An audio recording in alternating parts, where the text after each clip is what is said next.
Welcome in to the PFF College Football Show. Max Chadwick alongside Dalton Wasserman here to preview and predict the 10 biggest games in Week 11. I want to apologize to you guys for being 45 minutes late. Sauce Gardner had to, of course, get traded right before showtime. And according to our higher-ups at PFF, Dalton, I don't agree with this, but Sauce Gardner getting traded takes precedent over Tulane-Memphis preview. Well, considering he was one of the few guys on my New York Jets that I thought was completely untouchable, no, it takes precedent today and today only for sure. It's one of those things where we're running right up to the trade deadline, and of course it had to happen right up this close to showtime just to put us on a delay here. But you know what? We'll go through these 10 games anyway. We'll be just fine. It'll be for us once we get in a rhythm. It'll be business as usual, just a little bit later. We'll see if any trades happen during the show as well. Maybe we'll call in Trevor Sycamore to the show. But if you want to see Dalton and Trevor's reaction to the massive Sauce Gardner trade to the Indianapolis Colts for a couple first-round picks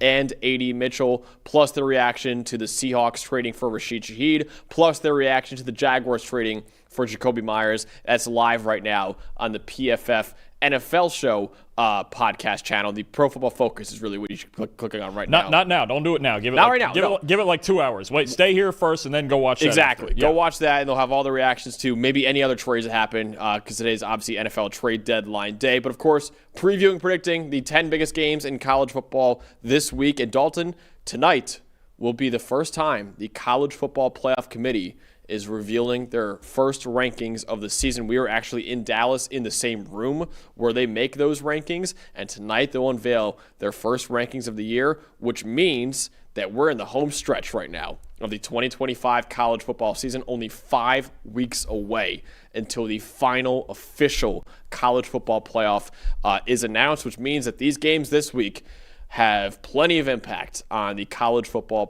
race right now for the playoff. So we're going to break down all the big storylines to know for you guys and break down a lot of numbers for you guys today as well. And you can get all those numbers with a PFF Plus subscription at subscribe.pff.com. Use the promo code PFFCFB25. You get it for 25% off right now when you use that promo code. So you get the same data and analytics that every single team in the FBS and NFL uses. And you get access to our 2026 NFL Mock Draft Simulator, which has just been updated with all the trades that have happened today in the NFL. And you get access to our fantasy football tools and our betting tools as well. So a lot of great stuff that you get with the PFF Plus subscription. And if you could buy the Jets more picks, yeah, that's right. Loading up in 2027. Dalton, I'll tell you what, knowing that draft coming up next year, it is not a bad call for New York to be loading up on 2027 picks right now. I mean, have they heard all our rants on Julian Sand? Maybe. That wouldn't be a bad outcome. Listen, Jets fans want a quarterback this year. I'm just saying, one more year, just survive one more year of not having good quarterback play, and then you get Julian Sand. I mean, that's my plan right now. I wouldn't hate that plan.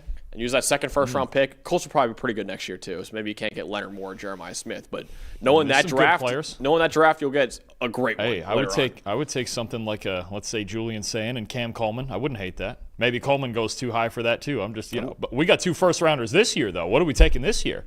I don't know. Man. I don't know. Maybe take a quarterback this year, trade that quarterback next year to somewhere else, get a couple extra first-round picks. Oh, is it going to be the Josh Rosen bit? You might. Oh, boy. Might do it. I don't know. That'll be something. Oh, it's going to be an adventure, as it always is there in New York. It's going to be really interesting right now. So we're going to get to the games this week, starting off with a Friday night game. Big game in the American Conference. Tulane at Memphis, Friday night at 9 p.m. Eastern Time on ESPN. It's a major game in the American Conference and the Group of 6 playoff race right now. The current top 3 favorites to earn the playoff bid from the Group of 6 come from the American Conference right now, according to DraftKings Sportsbook.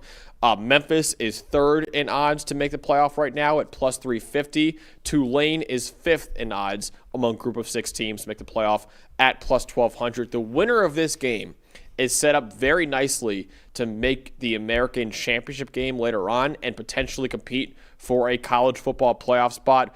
The loser has a lot of ground to make up with only a few weeks left. Yeah, no, absolutely. This is really the first big domino, I would say, of a lot of head-to-head games in the American that are coming. Tulane's playing Memphis. Navy's playing USF. Navy's also playing Memphis. We got East Carolina in the mix as well with only 1 loss. North Texas, they're not playing any of the other big teams, but they have a real road road here to finishing the season with only one loss. So when you look at the loser of this game might end up being eliminated from the American title game with the way things could shake out, you could not get a bigger game in this conference than this one this Friday night. So you have the Tulane offense with Jake Retzloff, who we interviewed last year when he was on BYU. Dalton, what should we know when he and the Green wave for the ball in this game? This offense is very much centered around Retzloff and his talent, right? We talked earlier in the season about his rushing ability, and he is still their leading rusher this season. But I wanted to look this week at where he is comfortable throwing the football, because Memphis has a very good run defense, and they struggle a bit more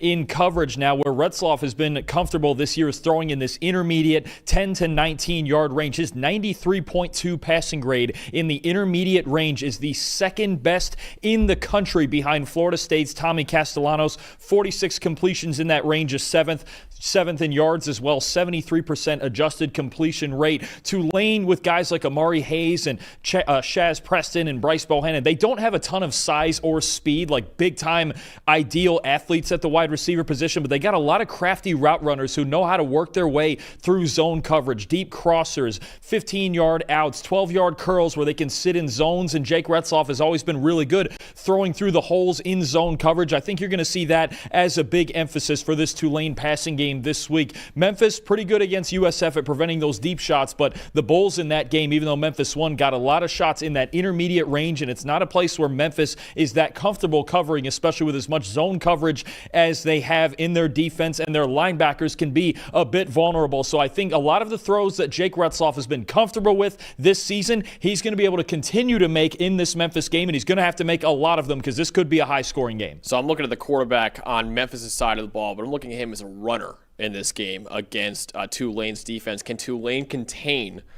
Brendan Lewis on the ground in this one? Memphis has had one of the most dynamic rushing attacks in college football this year. A total of about 21% of their carries have been an explosive run, which is the 6th highest rate in the entire country.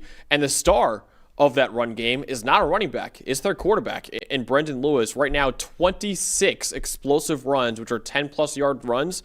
That's third among all quarterbacks in college football this year. And Memphis also has a really good offensive line that's really great at generating push in the ground game right now. They're 12th in the country with 2.5 rushing yards before contact per carry. And Tulane has had some issues slowing down opposing ground games this year, with the 14th worst run defense grade in all of college football this year at 69.1, and they've had issues with mobile quarterbacks as well. Army's Cal Hallam ran for 158 yards and 2 touchdowns, and I know Army runs a very triple option-based offense where the quarterback will run the ball a lot, but even Ole Miss's Trinidad Chambliss had 113 yards on the ground, and Bishop Davenport from South Alabama, he had 65 yards on the ground and a touchdown too. So there have been 3 games this year against Tulane where quarterbacks have had at least 50 rushing yards against them, and you have one of the best mobile quarterbacks in the country right now in Brendan Lewis. Containing him on the ground, I think, will be pivotal for Tulane to win this game. Absolutely agree. And the good thing with Lewis is that you can see him getting healthier, right? The USF game, he didn't quite look himself and still ran for 57 yards in that game, and then rebounded last week against Rice with 96 rushing yards. So you look at the way Lewis, just like I said with Retzloff and Tulane, Brendan Lewis is the centerpiece of this offense. But don't forget in that run game, too, 2 pretty good backs in Sutton Smith and Greg DeRosier. Both of them can take it to the house anytime as well. Memphis is dangerous through the air and on the ground, but it all starts with Lewis, and the fact that he looked a bit healthier last Friday against Rice is a good sign for the Tigers. Definitely. So, Dalton, in this Friday night game that will be absolutely massive in the American Conference race right now and the Group of 6 playoff race, who wins between Memphis and Tulane?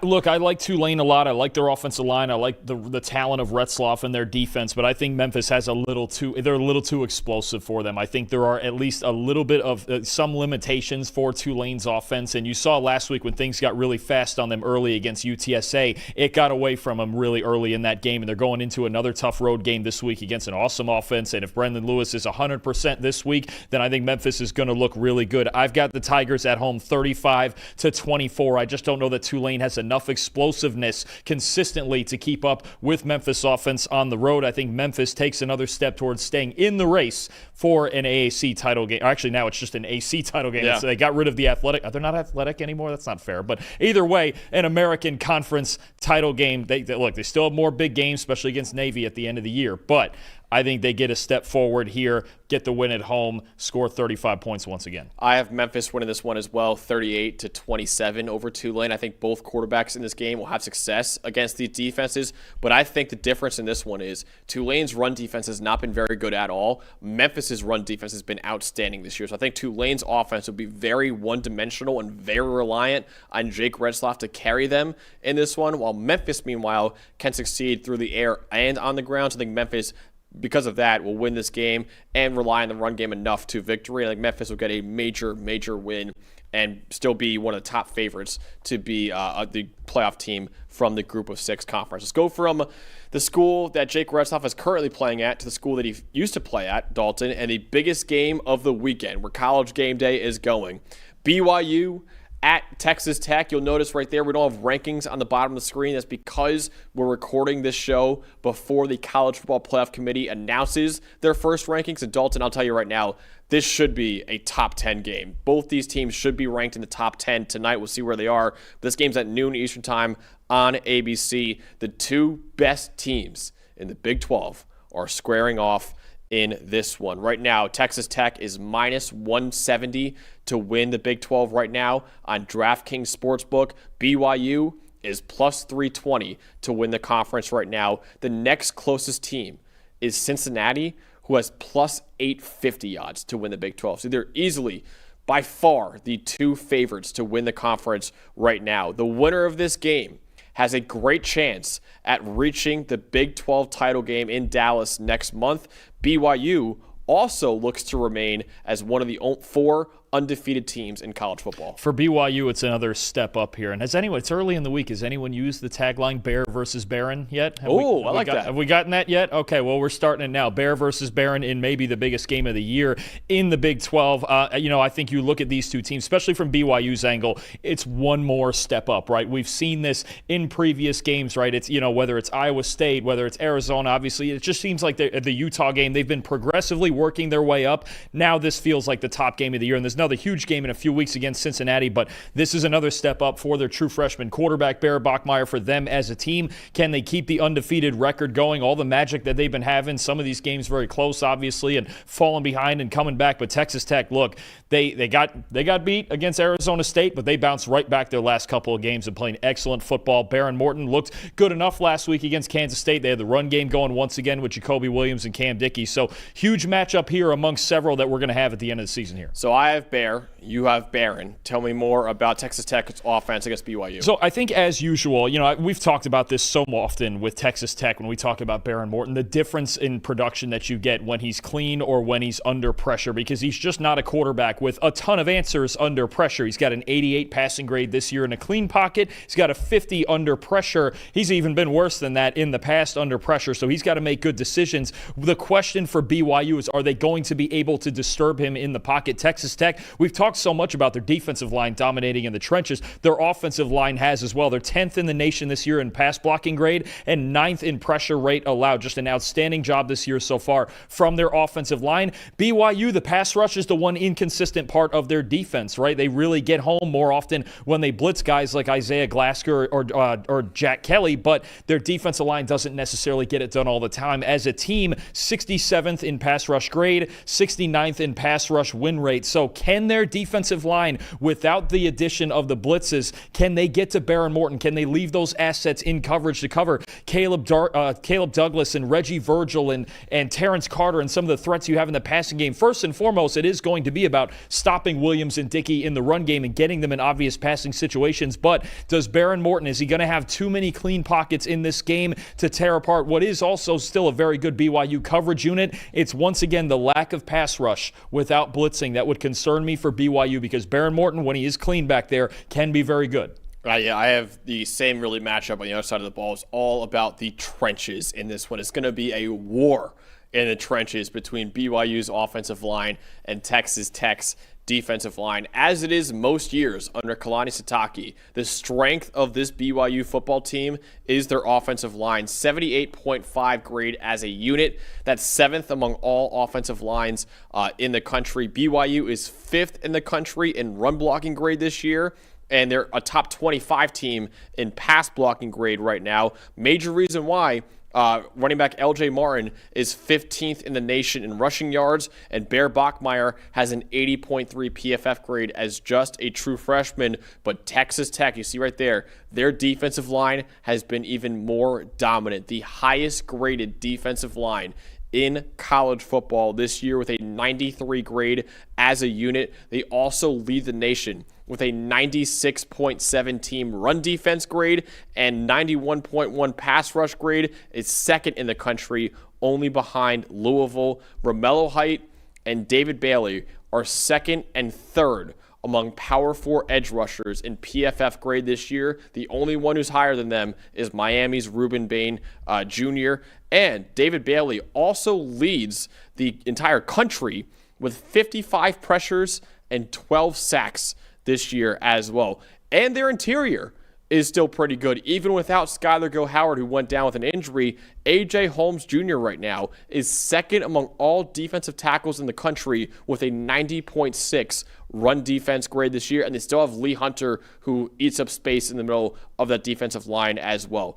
BYU's offense is very dependent on his ability to win up front with their offensive line. So this war in the trenches between an outstanding offensive line from BYU and probably the best defensive line in the country in Texas Tech could decide who wins this game. No, absolutely, and I think it's going to start with BYU. As always, look, there's just a sequence to their offense. They want to get heavy. They want to run the football with L.J. Martin and even a bit with Bear Bachmeier. His legs are going to play a big part in this game, in the design game, and when it comes to scrambling, because there are times with Bailey and Height, especially off the edge, there are times they're going to win that battle. They've been unstoppable this year, and Bachmeier is going to have to stay cool under pressure and make plays with his legs, but you're absolutely right. I think it starts with getting in good down and distance situations. For BYU, it's simple. It's run game, it's play action, and Bachmeier has been one of the best play action passers in the country, and it's trying to avoid those obvious passing situations, especially against this team. 3rd and 3 in this game is going to feel a whole lot better than 3rd and 8 for this BYU offense, but that's part of their blueprint anyway. They've been believing in this offensive line all year. It's won them a lot of games, and then Bachmeier, as he's done in recent weeks, is going to have to make probably 4 or 5 special plays in the backfield, especially scrambling, if they're going to win this one. It's the biggest game of Week 11. It's the biggest game of the year in the Big 12 Conference, a matchup between 2 top 10 teams in the country right now, Dalton. Who wins between Texas Tech and BYU? I think I like this Texas Tech defense in this matchup, especially when you talk about stopping the run. And you know my guy Jacob Rodriguez there. Linebackers are going to play a big part in this game. We know about BYU's group that they have, but Jacob Rodriguez there I think could be the most valuable player in this game when it comes to stopping BYU on early downs and putting Bear Bachmeier in those obvious passing situations. He hasn't been in a lot of them this year, been getting better lately. We talked about that, being behind against Iowa State and driving that comeback, but this is a whole different defense than Iowa State. I still think BYU's really good. I think that massive game in a few weeks against Cincinnati could decide maybe a spot in the Big 12 title game, but I'm going to take Texas Tech at home in this matchup, riding their defense to a win, 27-17. I've got good news for BYU fans. I'm picking against BYU because obviously I think before, what was the first time I picked BYU? I picked BYU once this year. Didn't you beat them to Iowa State? You picked them against Iowa State. I got that right. You thought you screwed them. You did. I got that right, but every game before that I picked against BYU, and obviously I was proven wrong every single time by the Cougars. I am picking against BYU in this one. It should be a great game, though. I don't think it'll be as big of a 10-point spread as Vegas has it right now. I have Texas Tech winning 31-24. I think the Red Raiders are going to win in the trenches on both sides of the ball, offensive line and defensive line. I think Texas Tech will hand BYU their first loss of the season and also establish themselves as the clear favorite in the Big 12 right now. So Texas Tech beating BYU 31-24 in what should be the biggest game of Week 11. Another big game at noon, though, that we have. Hey, guys. Just want to jump in. Quentin Williams got traded to the Cowboys. Wow. Probably going to clip your guys' live reaction. Well, and I know I was just reading that there's also rumors that they have offers on the table for Jermaine Johnson. The Jets are just going full teardown. What do they get for him? This is going to be the question. Did Jerry give up one of these first rounders that he has from the Parsons trade for Quinnen? Because Quinnen, I mean, the Cowboys need a lot on defense, but Quinnen does make a difference, at least when you talk about especially their run defense, and he's a great fit in Matt Eberflus's defense there. There was reports last night that the Cowboys are looking to move on from Mozzie Smith. Maybe it was a 1-for-1, Quinnen Williams for Mozzie Smith. I'm going to not get violent at what you just said just now. I'm not going to say or do anything violent at just the idea of that. If they got another first-round pick this year, though, we'll get 3 first-rounders. Listen, I'm going to be honest. If Jerry didn't want to give up one of the 2 for this year coming that he got, I would take a 27 one. I would rack up. That's what I would ask for. Give me a 2027 first-round pick. Man, have the Jets been watching the show? I will now start to think if they got a 27 first-rounder that they've been watching the show, which would be fun. But either way, no. I mean, the Jets are in. This is as big a teardown. This is as big a teardown as you could get, and there's apparently. I think it's the Cowboys' first-round pick, not the Packers, which is even better for the Jets. Boy, all right. You know what? I'm gonna say something. Credit to Darren Muji for the returns. If that's true, and he's getting the Cowboys first rounder instead of Green Bay's, if that's true, man, they're making this trade after losing to the Cardinals last night. The Rappaport saying sending a first-round pick and more to the Jets. Don't know what and more means yet. Well, actually, that might be to your theory of Mozzie Smith going it might be Mozzie Smith going the other way. That would not shock me at all. That's insane. The Jets are really going. This is bigger, because there was rumors about Quinnen and Jermaine Johnson and Breece Hall and all that, but now it's like Sauce and Quinnen. I have to wonder if there's a team that who would it be that needs another receiver? I don't have it off the top of my Atlanta. I don't know. Somebody. I have to wonder if somebody's going to make a call about Garrett Wilson in the next hour and a half. Why not? Yeah. Clearly, everyone's available. And the one thing you can say too is Darren Muji. Maybe they signed Sauce and Wilson to extensions, but they didn't draft any of these guys. If it is the Cowboys' first-round pick, that's currently number 14 overall based on standings right now. So the Jets are picking 3rd right now, could get the 3rd pick, the 14th pick, and then wherever the Colts pick, which will probably be much later than that too. But Jets loading up this year. They're loading up. I mean, man. I wouldn't hate trading one of those firsts for another first next year too. I'll just say that right now. I'd rather have 3 firsts next year than this year. Oh, in 27? Yeah. Yeah. You know where I stand on that. Yeah. I was hoping this would be a 27 first-round pick. I mean, this is just this is insane. The Jets are doing this is a baseball level teardown that we don't usually see this in the end. You see like 1 or 2 guys on expiring contract. I mean, Quinnen was on an extension also. He was. This is like a long-term piece for Dallas that they're just going, you know what? Maybe we won't get a better D tackle in this year's draft. We're just going to go get Quinnen Williams. I mean, it is interesting to me because now you look at it and from Dallas's angle, you go, say they traded, call it Parsons and a first for Quinnen, and the first that they get, they get Parsons and for a first and Quinnen. Sorry, I had to word that right. I was losing it because we got 3-way trades aren't a thing necessarily. But Parsons for Quinnen and a first, and that first is likely lesser than the one than their own because now they have the Packers, and it only messes up the draft order even further. But yeah, no, I mean this is what a day for the. Well, I'm glad I saw their one win this year. Jeez, that's true. That's true. Man, oh man. You got the one win. I was in the stadium. I was in the stadium for their one win over Eli's Cincinnati Bengals. So there you go, Eli. That's what you get. That's what you get for letting us win. Is now we've got our one and we're trading the whole team. How do you feel about that, Eli? That's I'm blaming you for that actually. Man. Wow. Do you think Quincy Williams will be on the move too, or everything's on the table. Everything. At this point, nothing. Quinnen's gone. Quincy could be gone as well. There's already rumors on Jermaine Johnson that there's teams willing to meet the asking price. Breece Hall, I would think, unless they're just going to tear down the defense. And is it 4 p.m. Eastern time is the deadline? Right? Yeah, we got just under 2 more hours here. Man, oh man. All right. Man, oh man. To be the New York Jets right now. I feel like, and I know you said it would. I know you said it with Trevor, and I know if they traded Sauce, everyone's on the table. I think the one player I still would be surprised by is Garrett Wilson. If Sauce got traded, there's nothing that would surprise me at this point. If somebody came to them and said, we'll give you a 1 and a 2 for Garrett Wilson, I'm trying to think off the top of my head who that might be, but who wouldn't want that guy? I mean, trade him across town, Giants? I still would be surprised by it, but, I mean, hey. Man, oh man. They're selling right now. The New York Jets are selling. They are selling. I don't know. If the Baltimore Ravens offered a first-round pick for Garrett Wilson, wouldn't you do it? For one first-round pick? Maybe we'll say a 1 and a 2. I don't know if they'd give 2 1s like they got for Sauce. Yeah, that's heavy. possibly. That's Chris Ballard really throwing his weight around there. But I mean, what a day this is right now. Stockpile first, get 4 first-round picks this year. They did it once. Yeah. Well, that was because of the Belichick tampering thing, but they had, remember, well, you're not old enough for this. They had 4 first-round picks. I think it was in 2000 or 2001. I think it was 2000, the year they got Chad Pennington, and I think it was Chad Pennington, Sean Ellis, Anthony Becht, and I can't remember the fourth one. Maybe it was John Abraham. Maybe they got Abraham. But 2000 was one time they had 4 first-round picks. They might be the only team ever to have done that. Might try to do it again. We'll see. Or just trade back in. Get 5 first-round picks in 2027. I'm in. That's crazy. Yeah. This is nuts, man. This is this is a full tilt teardown here. This is something. This is a full tilt teardown right now. So the Jets, who traded away Sauce Gardner earlier to the Colts, just traded away Quinnen Williams over to the Dallas Cowboys. Their 2 best players really on defense are completely gone from the team now.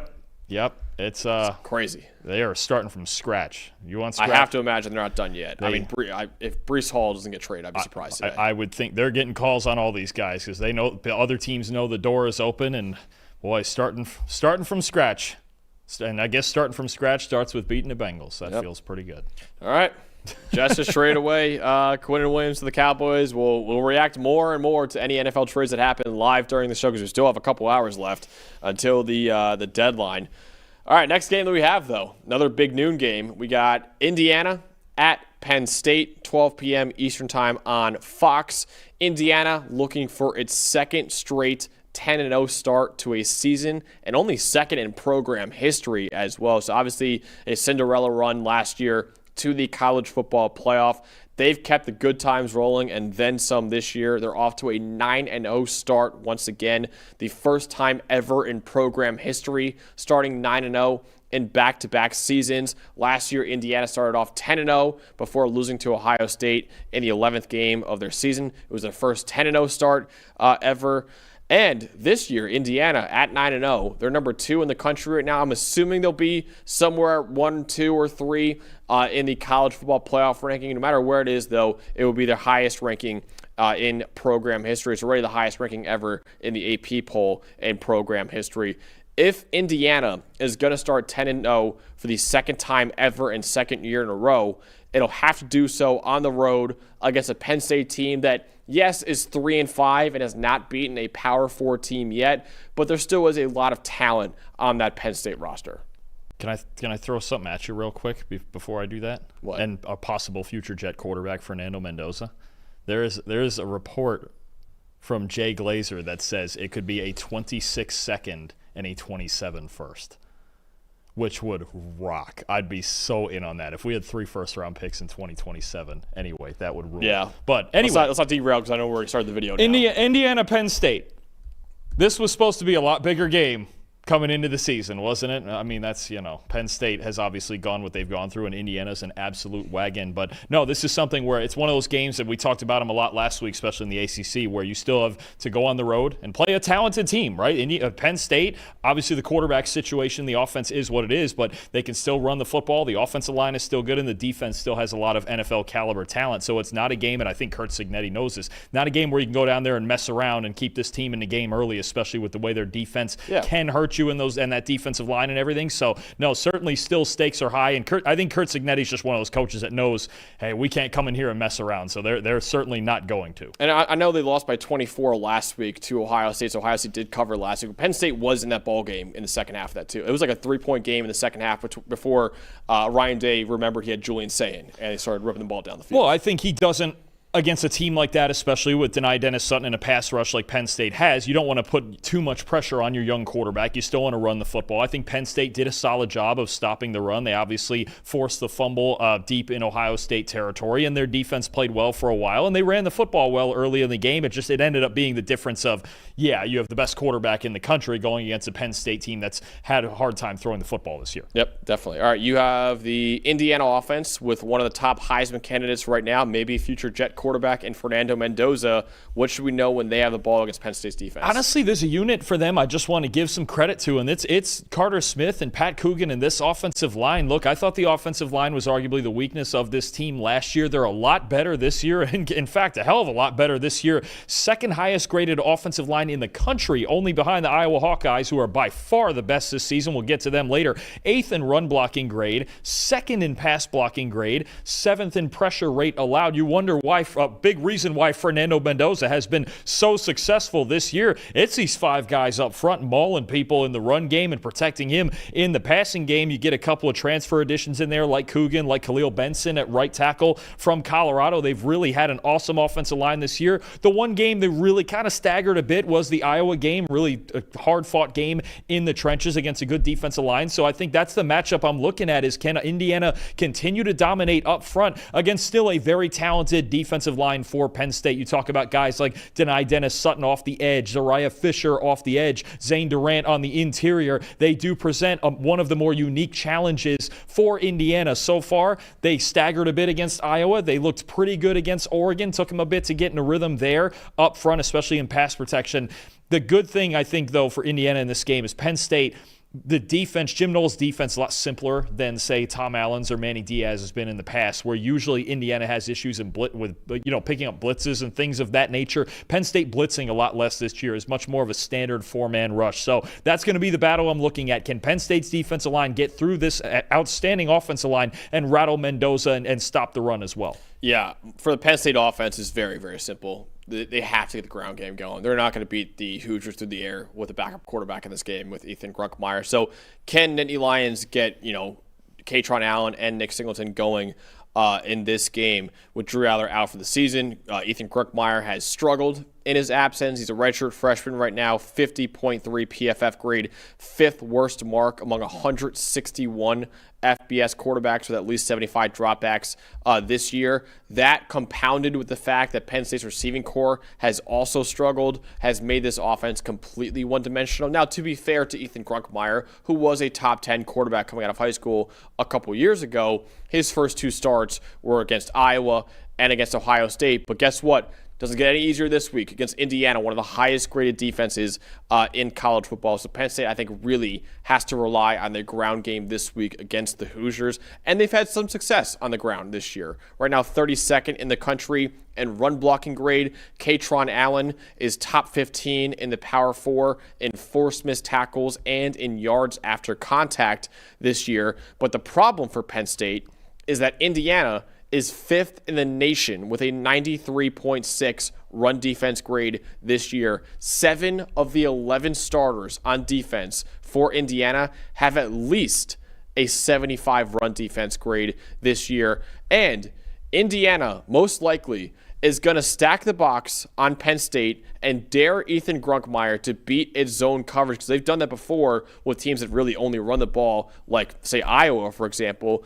which makes it even harder for Penn State to gain an advantage on the ground. So, yes, Grunkmeyer will need to make a couple big throws in this game, but if you're relying on Ethan Grunkmeyer to win you this ball game, Indiana could run away with this one. I'll tell you what, for all of the assets, all of the things that Indiana has, and they score all of these points, and they have the NFL quarterback and 2 great receivers and all these guys we talk about, I've really believed, going back even to last year's team, that their run defense is the best, most consistent part of their team every single week. Mikael Kamara and those guys on the defensive line, Aiden Fisher and Isaiah Jones at the linebacker level are just unbelievable players that get after the football constantly, especially in the run game. You cannot run between the tackles on this Indiana team. That was the case last year, and it's the case again this year. Katron Allen and Nick Singleton are basically the entire Penn State offense right now. This is a brick wall they're running into. If they get it done in this game, kudos to them. Absolutely. So, ultimately, Dalton, will Penn State get a massive upset at home and their first win over a Power 4 team this year, or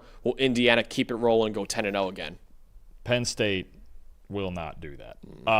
Damn. I just think You know what it is about these types of games? You see so many games, and we saw a few of them last week, and teams, these good teams, ranked teams, go on the road against conference rivals and things like that, and they mess around, right? Like they're not ready for the environment, and they take, we're 8-0, we can beat anybody, right? Most teams have that ego. Curt Cignetti does not let his team have that ego. Look, even a little bit of a fight early in the first half against Maryland last week, and then all of a sudden the game was 55-10. When the Avalanche gets going with this Indiana team, good luck to you. He's got the same attitude as Nick Saban, and he used to work under Nick Saban, that, yeah, we're going to be on the gas for all 60 minutes. I don't think it's going to be any different here. I've got Indiana 35-10, and the way that Cignetti and his team just pours it on in the second half of these games, I think it could be even worse than that. I think it's possible. I know it's at Penn State. I know it's a big game. It's always loud there, but I think on the field, the big problem is Penn State's playing with a quarterback who's not ready.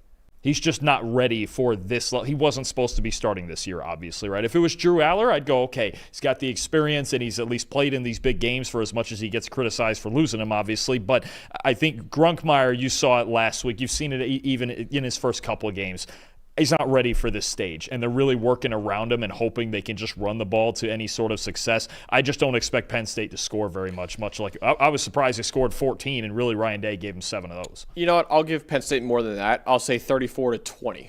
I have Indiana. All right, this game. You got so, that's like a hanging in there type game against a number 2 team in the country. That's maybe could be number 1 by the end of tonight. There's some people think they're number 1. We'll see, but the way they fought against Ohio State last week at Ohio State too, when I thought that there was a chance they'd roll over and die, I was like, you know what? Against Indiana, I think they'll give a little bit of a fight at home in this one too. So I have a 34-20. Still think Indiana's going to win by multiple scores, but I think Penn State's defense will find some success early, emphasis on some against Indiana, but then I think Indiana's going to tire out that Nittany Lions defense because the Penn State offense is going to struggle putting up a lot of points in this one. This game will be tighter than expected for a while, but I think a lot like the Ohio State game last week, in the second half, I think Indiana and Fernando Mendoza will pull away in the second half and win by 14 points. Penn State runs a lot less man coverage than they did last year now under Jim Knowles. I wonder if they might get a little more aggressive. Because to me, that's how I would attack this Indiana passing game, is let A.J. Harris get in press man against Surratt, get in press man against Omar Cooper. If they beat you downfield, they beat you. But the one thing this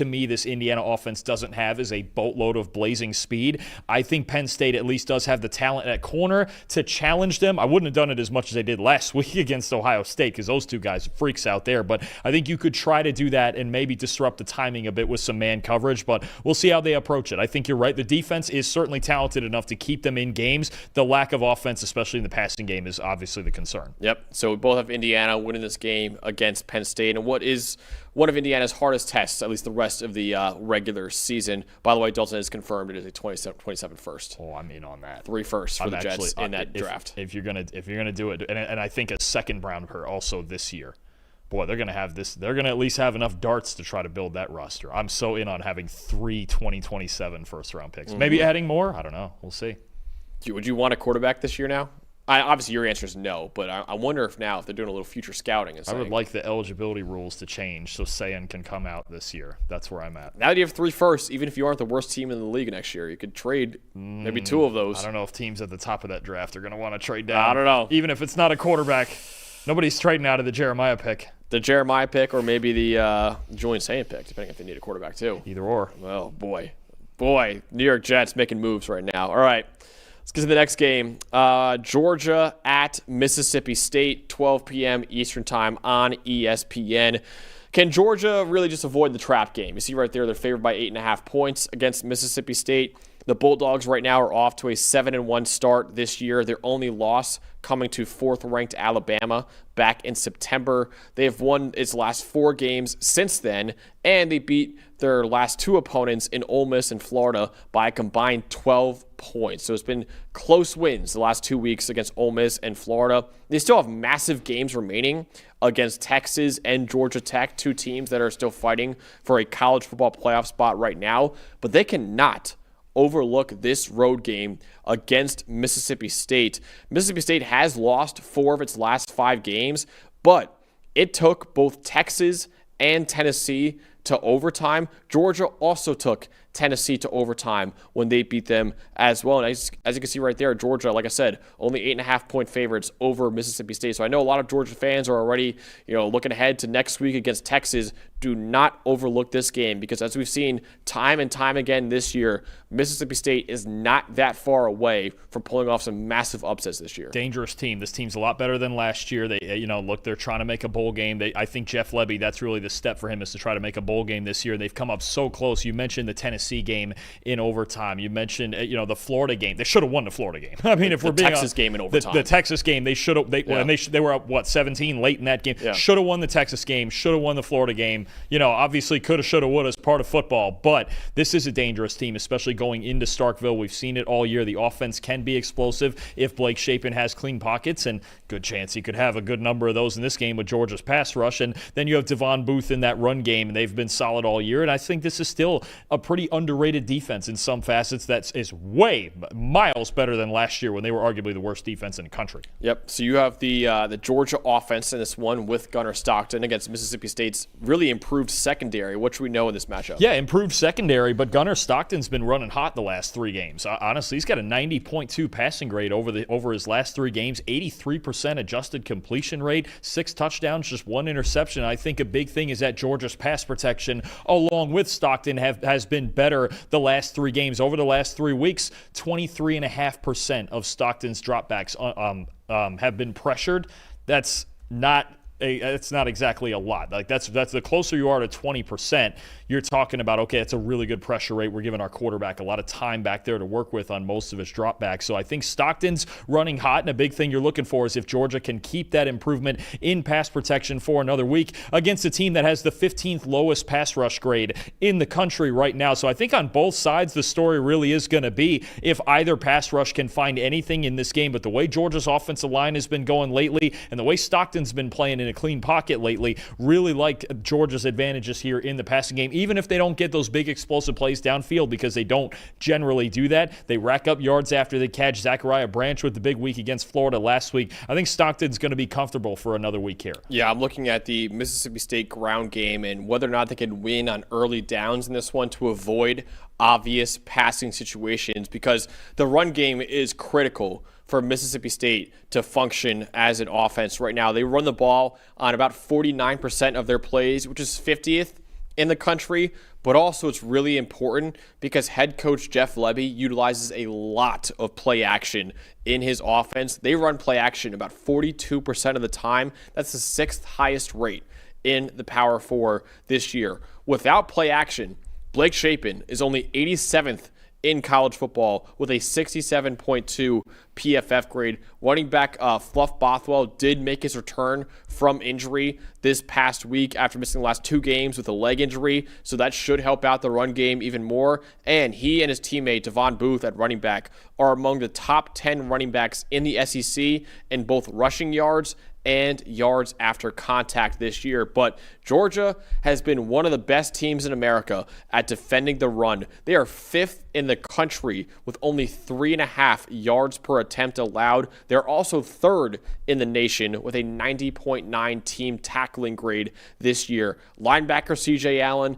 and defensive tackle Kristen Miller have been superstars in run defense. They're both inside the top 10 of the country at their positions in terms of run defense grade this year. If Georgia can keep Mississippi State behind the chains on early downs and make Blake Shapen beat them as a drop-back passer without play action, it could have a major advantage on defense. To me, C.J. Allen, a lot of the second-level defenders here are guys that I'm looking at. C.J. Allen, even K.J. Bolden working down from the safety spot. These 2 backs, Bothwell and Booth, they really like to bounce. Mississippi State is not the most dominant run-blocking team between the tackles, but they give their backs lanes to bounce outside, break, contain, and make plays out towards the numbers. C.J. Allen is going to be the guy running and chasing along with K.J. Bolden or even, the other safeties they have out there along Zion Branch. Corey Thomas has been really good lately as well. So when you look at this Georgia defense against this run game, I think the second-level defenders are going to be big. That starts with C.J. Allen, though, and he's just been outstanding all season, 92.4 run defense grade. I think that's what you look at. Don't let these backs bounce. They're not going to hurt you too much between the tackles. Absolutely. So, Dalton, ultimately,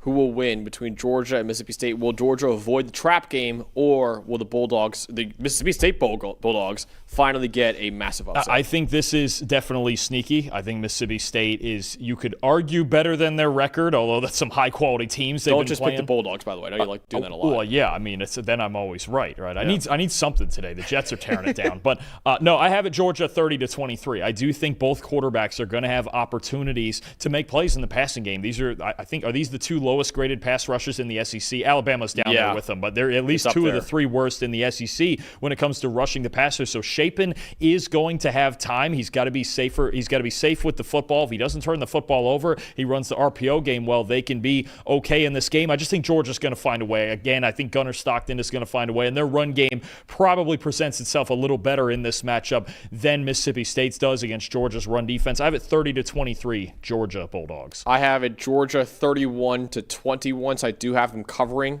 on this one. I think Georgia will win in the trenches on both sides of the ball with their offensive line that's been really good at protecting Gunnar Stockton. As we know, Gunnar Stockton from a clean pocket has been phenomenal this year. And also the defensive line and linebacker units with C.J. Allen leading it and Kristen Miller, I think will slow down this run game for Mississippi State as well. And Fluff Bothell did come back last week from his injury, but he didn't look 100%, I would say, in that game. So without him at 100%, I think Georgia will win this game 31-21. I don't know if Blake Shapen can win this game as a drop back passer in this one without play action. So I think Georgia will win by 10 points and avoid the trap game in Starkville. Before we move on to some other massive games in Week 11, got to talk about the sponsor of the show. That is Fabric by Gerber Life. Parenting is filled with high-pressure decisions, and it can be difficult to tell if we've made the right choice for our kids' future. But here's a simple decision that you can make today that can have a meaningful impact on your kids' future. That's opening a UGMA Kids Investment Account with Fabric to start their investment journey early and give them a financial head start. Fabric by Gerber Life was designed by parents for parents to make it easy to plan for and manage your family's financial path. With a kids investment account from Fabric, you can start investing in your child's future today. Kids can't invest when they're minors, but a UGMA kids investment account allows them to invest on their behalf now and gives those investments more time to grow. There are no contribution limits, multiple tax advantages, and they're SIPC insured up to $500,000. Plus, no commission fees and just a low, flat monthly maintenance fee. Fabric has partnered with Gerber Life, which is trusted by millions of families like yours for over 50 years. Join the thousands of parents who trust Fabric to help protect their family. Start investing in your child today at meetfabric.com/PFFcollege. That's meetfabric.com/PFFcollege. meetfabric.com/PFFcollege. This is a paid promotion for the Fabric UGMA product and not for investment advisory services. Portfolios are managed by Fort Washington Investment Advisors Incorporated. Custodial services are provided by Apex Clearing Corporation. All investing subject to risk. Terms may apply. Learn more at meetfabric.com. All right. Next game that we got. Another big game in the SEC. And probably the only other ranked game that we'll get this week other than Texas Tech BYU.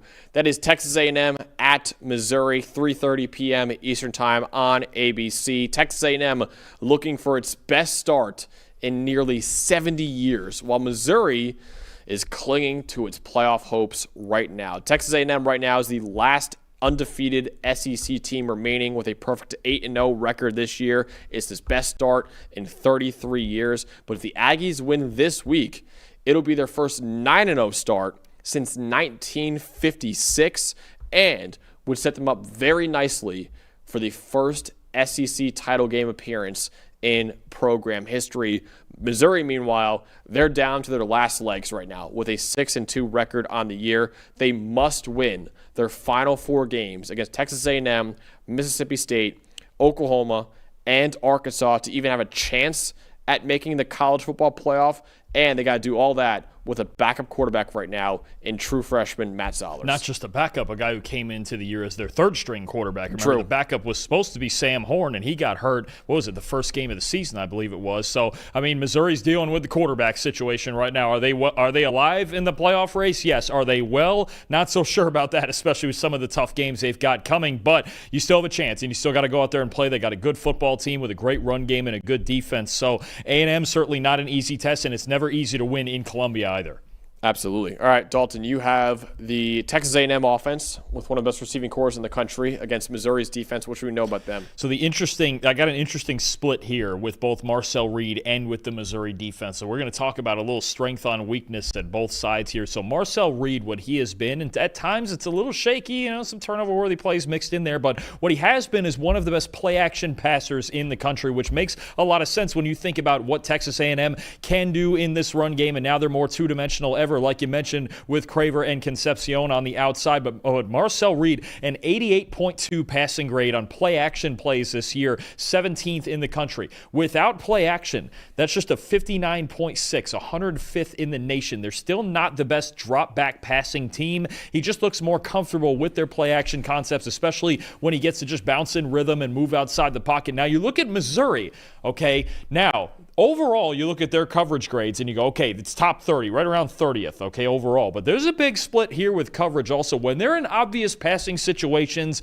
and their defense can sit back in those single high zone coverages they love so much, and Damon Wilson and Zion Young can just pin their ears back, they look great. 12th in coverage grade this year. On true dropbacks when you talk about non-play action, okay? When they see play action, that goes down to 92nd. And what it is with, this Missouri run defense is really good. Josiah Trotter on those guys up front. But they are so aggressive to ball fakes all the time. They step up so hard. Even the guys on the back end like Catalan and Carnell back there, they're so committed to stopping the run that they get beat a lot on play action passes because they leave that second level of the defense vulnerable because they're so sold on it, right? It's going to be an interesting dynamic if A&M can get the run game going a bit early, or maybe just go to play action on first down right away early in this game to create a big play with those two receivers, because Missouri, and I'm sure they talk about it all the time, hey, we can't step up so hard. We can't step up, but it's hard, man. You got guys looking in the backfield. You got guys who emphasize run defense at such a high level, and it's an awesome run defense, but it does expose them at times, especially down the seams of the defense, down the middle of the field. There's too much space, and Josiah Trotter, awesome run defender, one of the best in the country, but he's not quite the guy that's going to turn his hips and step up and then get back to the seams and cover the seams as well. It's very hard with these kind of heavy-handed players Missouri has in the middle of their defense. So I think play action plays a big part this week, as it always does, and Reed's been great in play action this year. I think it plays an even more emphasized part in A&M's game plan this week, knowing how aggressive Missouri plays those fakes in the backfield. Yeah, I'm looking at the Missouri offense, and it's very, very similar to the same matchup I just had for the Penn State offense. Is okay, can the run game just carry this team to victory with a backup quarterback right now? Since Bo Pabula dislocated his ankle against Vanderbilt, true freshman quarterback Matt Zallers will be thrown into the deep end this week as he makes his first career start against third-ranked Texas A&M. He was the number 10 quarterback in the country coming out in the 2025 high school recruiting class, but only a 43 PFF grade on 90 snaps so far this year. This is very unlikely he's going to turn that around against an excellent Texas A&M pass defense with one of the best pass rushes in the country and a really good secondary. Missouri will need to rely on their rushing attack to probably win this game.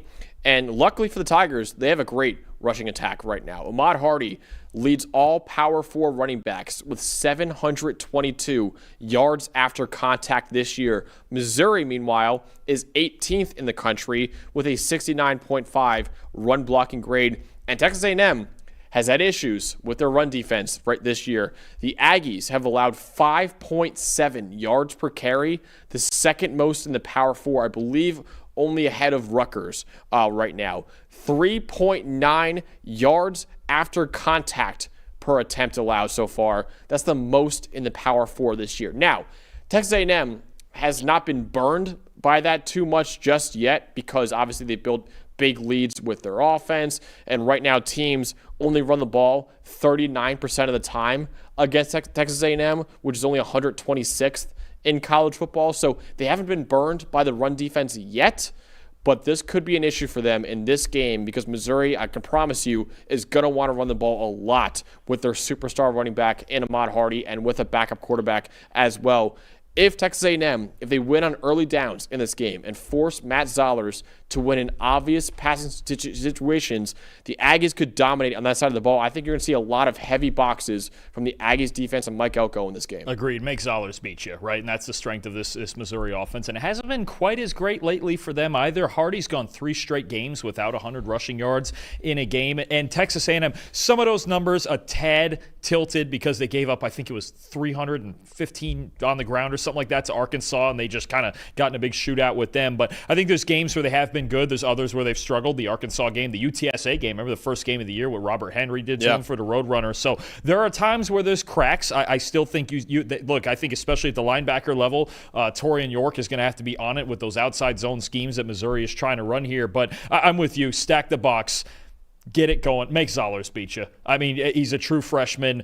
Look, was he poised enough against Vanderbilt at the end of that game? Did he come within about 6 inches, if that, of tying it? Sure, but you got to make him beat you. You just can't. You got to stack it up.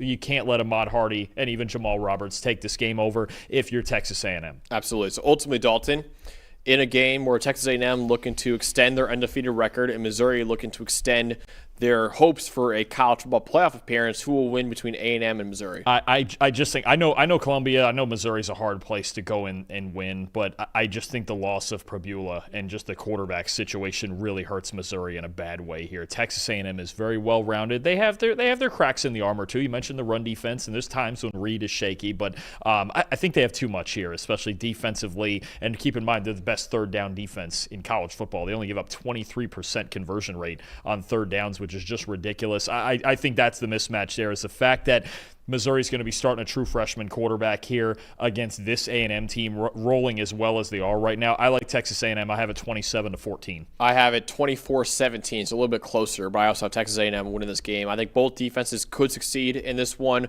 but Missouri will be way, way too one-dimensional offensively to ultimately pull off the upset at home. So I think Texas A&M will continue its undefeated season and have its best record in nearly 70 years, while also delivering a fatal blow to Missouri's hopes of reaching the college football playoff this season. So we both have Texas A&M winning that game.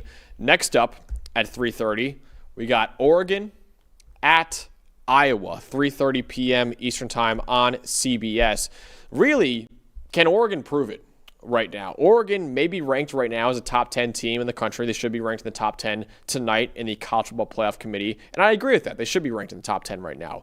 But it's also worth pointing out they have not exactly faced the hardest schedule in college football just yet. The Ducks are 7-1 on the year, with their only loss coming to a top 3 team in the country in Indiana.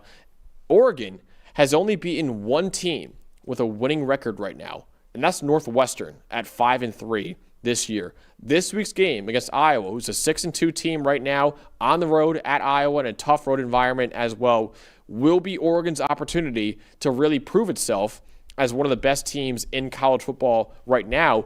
And if Iowa pulls off this upset, the Hawkeyes immediately launch themselves as legitimate college football playoff contenders. For sure, and when you look at their 2 losses, look, by a field goal to Iowa State, that's tough, but a rivalry game early in the season, and they were the team that played Indiana the closest, right? They had them on the ropes before Mark Gronowski got hurt, and even then, their defense played extremely well in that game. You get by this Oregon game, if you're Iowa, you're looking at USC, Michigan State, Nebraska. Now, if you're capable of beating Oregon, you're capable of beating any of those teams, especially the last 2 there in Nebraska with Raiola out for the season. So Iowa, if they were to win this game, is a very, very sneaky dark horse playoff team here. I mean, we'll see where the rest of it goes, but this would be really a feather in the cap for them. They get them at home, and obviously it's going to be a very physical football game. So you have the Iowa offense against Oregon. I think I know where you're going for the Iowa side of the ball, Dalton, but what should we know in the Hawkeyes of the ball in this game? Well, there's nowhere else to go but that, but by far the highest graded offensive line in the country, the line that absolutely should win the Joe Moore Award. They're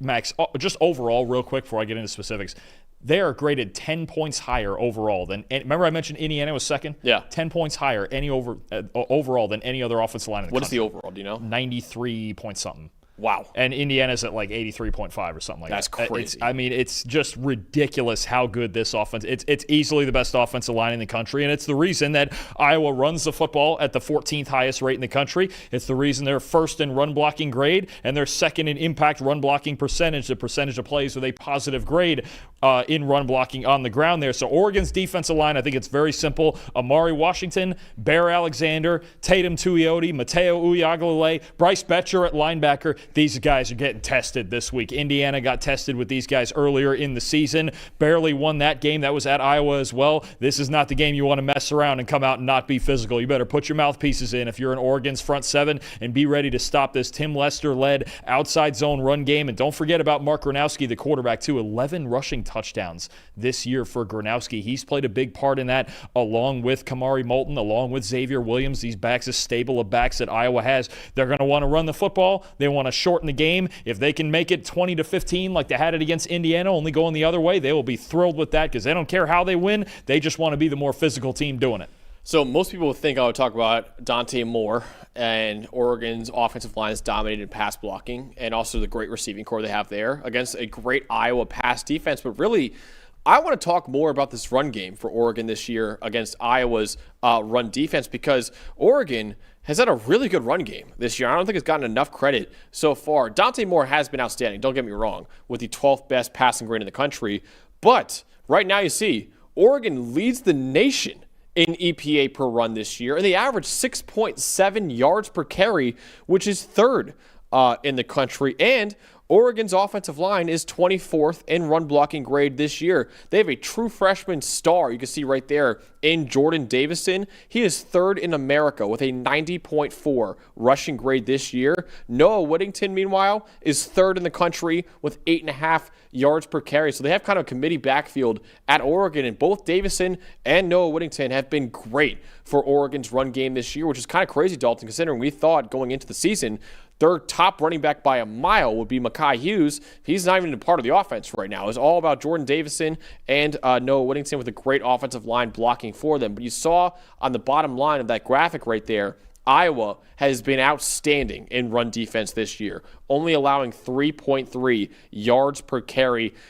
Iowa has only allowed one player all year to run for 100 yards against them, and that was Penn State's Katron Allen, who had a career-high 28 carries against Iowa. That was a game a lot like the Penn State-Ohio State game and a lot like the Penn State-Indiana game probably will be this week, where Penn State said, hey, we've got a redshirt freshman back quarterback in. We need to run the ball pretty much every single play. So Katron Allen had over 100 yards, yeah, but on 28 carries against Iowa.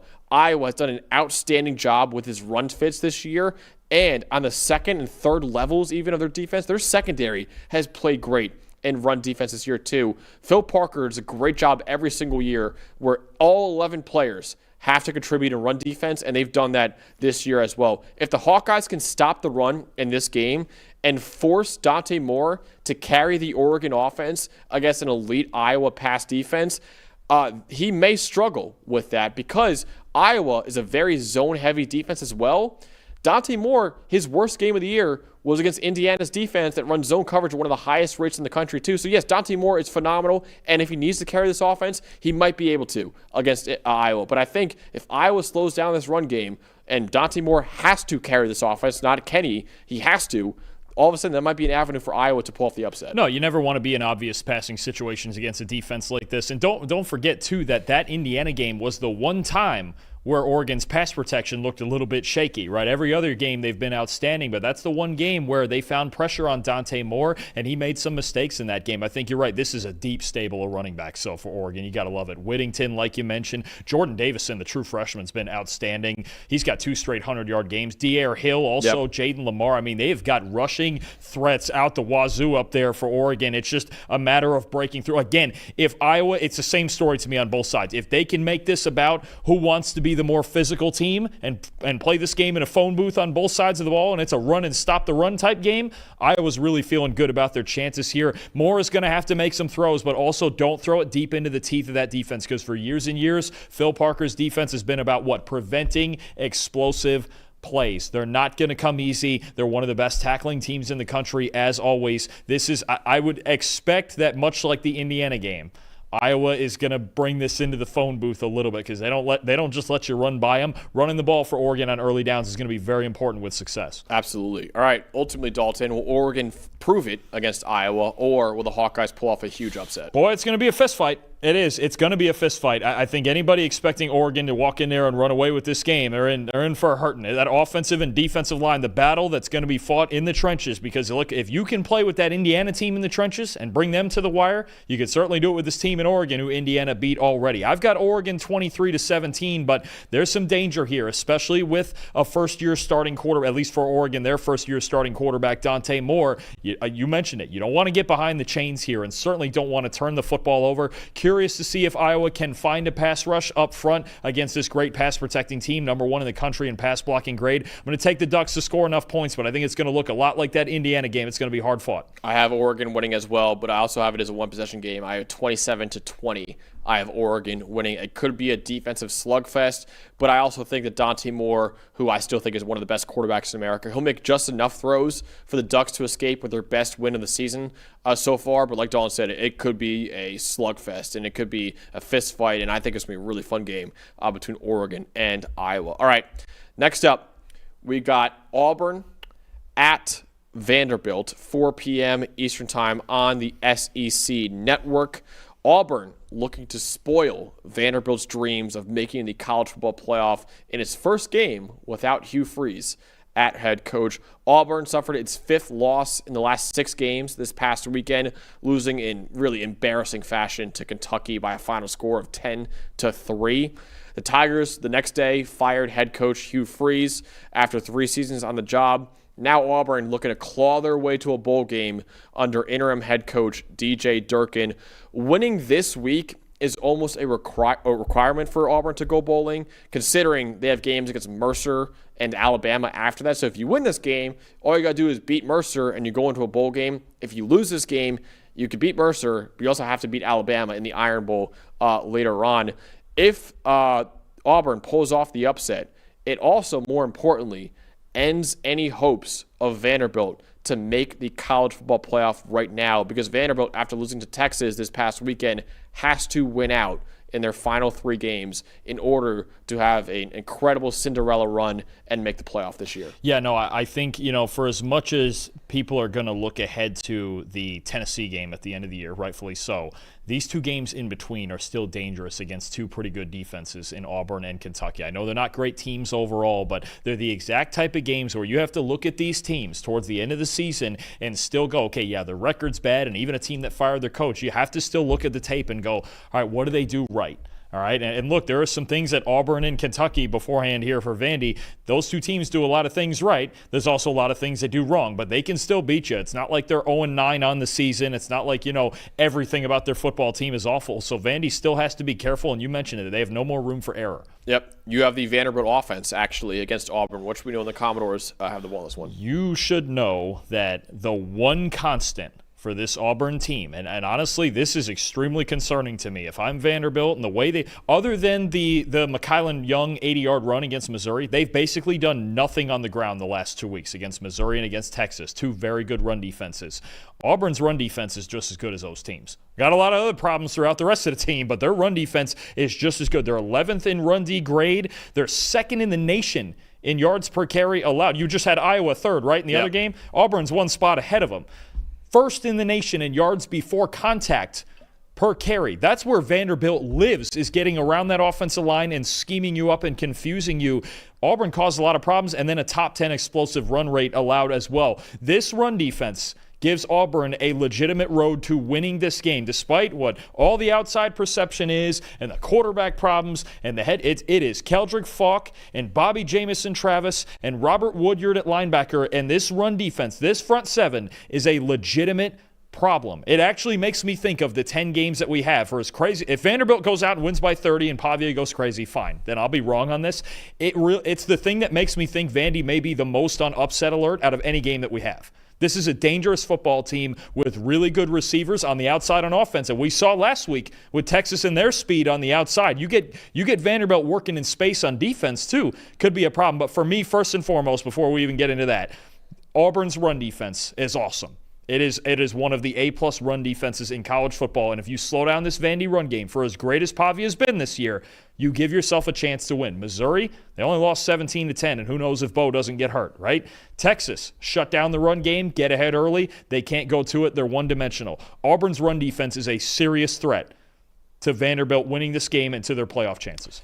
So it feels like deja vu for me on this preview. I feel like I've had the same preview for offenses for Auburn as I did for Penn State, as well as I did for Missouri. Is really, can Auburn's run game succeed against Vanderbilt's run defense? Because if they can't, then your offense is screwed. Because Penn State with a backup quarterback, Missouri on a backup quarterback too.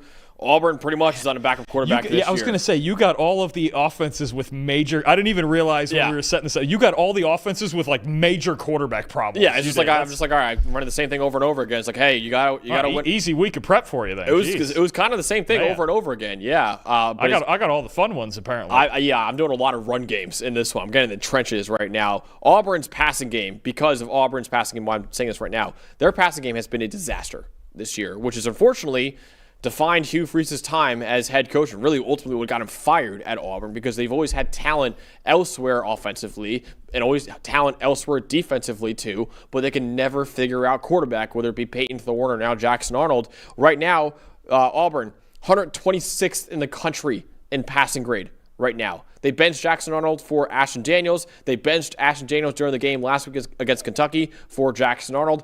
Maybe we see five-star freshman Deuce Knight out here. I don't know. It's been a disaster at quarterback for Auburn this year. They're also 118th in receiving grade. Now, they do have a lot of talent in that receiving core, and that grade is a lot due to how bad the quarterback play has been for Auburn, but still 118th in receiving grade, and they're 87th in pass blocking grade this year too. Like, nothing has really gone right for this Auburn passing attack this year. Ashton Daniels, who was started last week against Kentucky for Jackson Arnold, who's been really bad this year, Daniels had a 49.7 passing grade against Kentucky this past week. So Auburn's not going to win this game throwing the football unless they throw screens to Cam Coleman and Eric Singleton Jr. like Vanderbilt lost the game against Texas due to that. They're not going to win this game with their passing offense. What they can do is run the football, though. Running back Jeremiah Cobb right now is among the top 5 running backs in the SEC in terms of rushing yards, rushing grade, yards after contact, and forced missed tackles this year. The problem for Jeremiah Cobb, though, is that he's going against a really good Vanderbilt run defense. Right now, Vanderbilt is 29th in the country with a 90.6 run defense grade as a team. The star of that unit for Vanderbilt is Langston Patterson. Right now, he's a 90.3 run defense grade, 10th among all linebackers in the country. And a couple weeks ago, when Vanderbilt beat Missouri, when Bo Pribula went down with an injury, they stacked the box on Ahmad Hardy. I believe he had 20 rush attempts total. 11 of those 20 came against stacked boxes in that game. So they knew, hey, go ahead, try and beat us with Ahmad Hardy. They're going to do the same thing in this one, I could promise you, against Auburn. They're going to stack the box on this Auburn run game, and Ahmad Hardy in that game only had a 66.8 rushing grade in the loss. So they're going to stack the box in this one. Auburn needs to run the football in this one. If not, Vanderbilt could completely shut down that Auburn offense. And credit to Vanderbilt's run defense, too. I know overall the defense did not play well last week against Texas, but when you look at Texas rushing numbers in that game, 27 carries for 100 yards. Yeah. You'll take that all day long if you're Vanderbilt's run defense. Texas went out there and beat them on the outside with their passing game, screen game, and they had more speed on the perimeter. Auburn, the problem is, yes, they're going to want to run the ball, obviously. Like, you don't, whether Ashton Daniels, Jackson Arnold, Deuce Knight, whoever's out there for them at quarterback, they're not going to want them dropping back and throwing the football a lot. But with that receiving core, I think Eric Singleton plays a huge part in this if Auburn's going to win this game. You need to loosen it up. You need to find a way to loosen it up and just get your athletes on. Even if it's just like, maybe you go with the same thing that Texas did with Ryan Wingo last. Let's first play, get a bubble screen to Eric Singleton and just see where it goes. Because if they just come out and run on first and second down right down the pipe, they're going to have a problem. Because if Andy's run defense was still, even for as behind as they were against Texas, Texas was beating them on the outside through the air. they were not getting beat on the ground. They weren't getting physically dominated on the ground like that. So I think you're right. Langston Patterson in this run defense, they play a big role here. They do have to tackle better in open space. I think Singleton is a guy who's going to be very dangerous for them, and even Cam Coleman in those one-on-one situations if somebody can make a throw. But you're absolutely right. This Vandy run defense, if they can come through in this game, might be an ugly battle like it was against Missouri, but that's just fine as long as you get a win. Yeah, absolutely. Because, like you mentioned before, I think Auburn probably will be throwing a lot of screens in this one to Singleton, to Cam Coleman, because it gets probably watched the tape last week against Texas, and Vanderbilt struggled with that. And they said, hey, listen, if your quarterback can't throw a screen pass, you shouldn't even be putting him out there. So they should be throwing screen passes a lot in this one, and obviously run the ball a lot too against Vanderbilt. So it would be interesting to see what they could do in this one. Ultimately, Dalton, will we see the dead cat bounce for Auburn, and will they pull off a huge upset over Vanderbilt and end their playoff hopes, or will the Commodore survive? New favorite term there. Maybe I'm just blowing smoke for nothing here. I do think this is a dangerous football game. I think it could look a lot like Vanderbilt's game against Missouri, where the front sevens were winning the battle. Neither team was really getting much going outside of an explosive play here and there. I've got Vanderbilt winning 20-16. I think it's low scoring. I think it is going to be ugly. If Auburn's going to win, I think they would be wise to get the ball, especially early, to Coleman and Singleton on the perimeter. Vanderbilt, I think they're going to have to ask Pavia to do it this week. I really do. This run defense against Vanderbilt's offensive line, which you have mentioned before, has struggled. They're not the best offensive line in the world. They run their schemes the way they're supposed to, but they're not overpowering. Keldrick Falk and this Auburn front seven can keep them in the game. I'm going to take Vandy, and they find a way to do it. They find a way to survive another week. Pavia needs to have a big game for them to win it, I think, 20-16, but it's ugly. Yeah, I have a 24-17 Vanderbilt. I think both offenses could have some issues establishing the run game in this one, but the difference is Vanderbilt has a great quarterback in Diego Pavia and really good weapons as well. Auburn's passing game has been completely inept, and also Auburn's secondary has not been very good this year either. So I think Diego Pavia and those receivers could have success against Auburn. The difference is, both teams might struggle to run the ball. The difference is, though, Vandy actually has a passing game. Auburn doesn't have that right now. So I think that's why Vanderbilt's going to ultimately win this game right now with a 24-17 final score. But it should be a really interesting ball game nonetheless. Still have 3 more games to get to in this Week 11 preview. Before we get to that, got to talk about BetterHelp. This episode is sponsored by BetterHelp. As the days get shorter and colder, it can really take a toll on how we feel. This time of year can be tough for a lot of people. It's a great reminder to reach out and check in with the people that you care about. Maybe that means, calling some friends, calling your grandma, writing a letter to a friend, finally grabbing lunch with someone you haven't seen in a very long time. We're all healthier when we stay connected, when we have community and support. And just like reaching out to a friend, starting therapy can take a bit of courage. Once you do, you find yourself wondering, why didn't I do this sooner? BetterHelp makes it easy to start therapy. You'll be matched with a licensed therapist based on your needs and preferences so you can focus on your growth and goals. Over 12 years of experience, more than 30,000 therapists, over 5 million people helped worldwide. An average live session rating gets a 4.9 out of 5 stars. And not happy with your match? You can switch therapists anytime with no hassle. This month, don't wait to reach out, whether that's checking in on a friend or reaching out to a therapist yourself. BetterHelp makes it easier to take that first step. Our listeners get 10% off their first month at BetterHelp.com/PFF. That's BetterHelp.com/PFF. All right. Next up in our Week 11 preview is Wake Forest at Virginia, 7 p.m. Eastern Time on ESPN.